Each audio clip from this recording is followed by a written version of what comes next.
Good morning. Sadly, it gets worse. The Iran war is going to go on for a couple of months, I think. Already 20% of the world's, 20 to 25% of the world's LNG and oil has stopped flowing.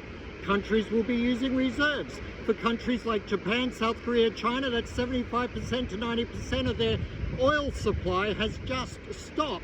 That means petrol oil will be redirected from other nations, say from the Singapore refineries, where petrol used to come to Australia.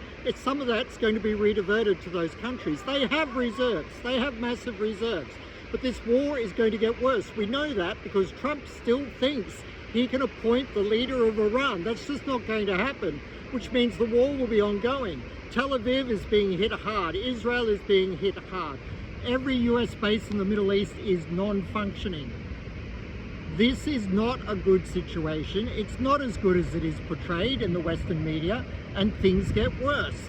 The Iranians have kept a lot of their weapons and bases non-active so that they're still hidden. The US, Israel are hitting a lot of those bases, but not as many of them as perhaps they think. And Iran still has the superior missile technology with its hypersonic missiles. In other words, things get worse from here, not better. This means massive interruption to energy supplies for the world. This means higher inflation. It means central banks making the mistake again of thinking that means they should raise interest rates. Well, they certainly won't be cutting interest rates. And that higher inflation is going to be crippling this time. It's going to flow into food prices. It's going to be massive. I think President Trump just destroyed his legacy with this attack on Iran because it's not going to go to plan. It isn't going to plan, and things are going to get worse. Sorry, I just had a double shot coffee, so I'm shaking a bit. cliffordbennett.com.au. My clients have just made an absolute fortune. They're making an absolute fortune. Why? Because it's not good to make money out of war, but you know what it's good to do? To hedge yourself against the coming economic pain for the whole world that this war is going to bring. It's going to be significant. There are no ships moving through the Strait of Hormuz because President Trump said, we'll do your insurance coverage and the Navy will protect you. Iranians have told shipping, you will be attacked if you go through, so there is none. You don't risk your ships and your crews. You don't risk people's lives because you have insurance cover. So that's stopped. Saudi Arabia's biggest oil refinery destroyed.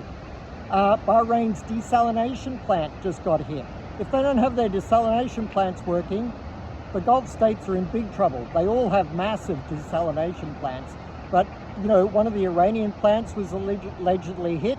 And so Iran said, well, if you're going to hit our desalination plants, we'll hit yours. I don't know how true that is, but I'm saying the motivation is there on the Iranian side now to hit the desalination plants. And that means water could become a problem for the Gulf states, and that will impact the ability to recover and reproduce the oil flow.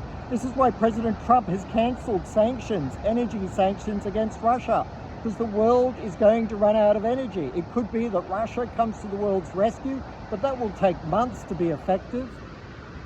In Australia, if you have petrol, oil, refined oil being diverted towards South Korea, Japan and China, particularly Japan and South Korea is very possible, then you're going to have petrol rationing in Australia within weeks. Australia has 36 days of petrol reserves. This war is going to go a lot longer than that. Stock up on your petrol. I know prices are going up. They could go up a lot higher. And I wouldn't just stock up in your car, I'd buy petrol cans and think about food as well.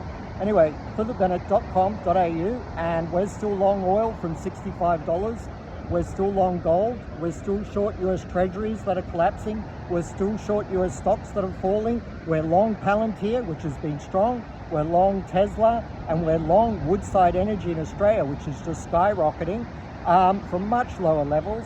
You can trade successfully either way, up or down in the world's major markets. I show you how to do it for $10 a month. And if I don't get it right for you, I'll even refund you. cliffordbennett.com.au. And the trading platform I do that helps me deliver all this high performance, spectacular high performance this year. We made 14% in January, February was flat, and in March, it's big. We're making big profits, big returns. cliffordbennett.com.au. The platform to use, whether it's with me or anyone else, is propx24.com. Hope you have a great day, and anything is possible here, but hedge your whole livelihood by being right on the right side of these historic global market moves, because they're not aberrations. They're here for months. It looks like the US stock market could have topped out for years. It's like that. US retail sales contracted on Friday. It was flat the month before. So you have flat to falling retail sales in the US. You have consumer sentiment at recession depression levels. It's not the whole thing is looking very ugly. A whole lot of factors coming together. cliffordbennett.com.au. Have a great day. You can have a great day.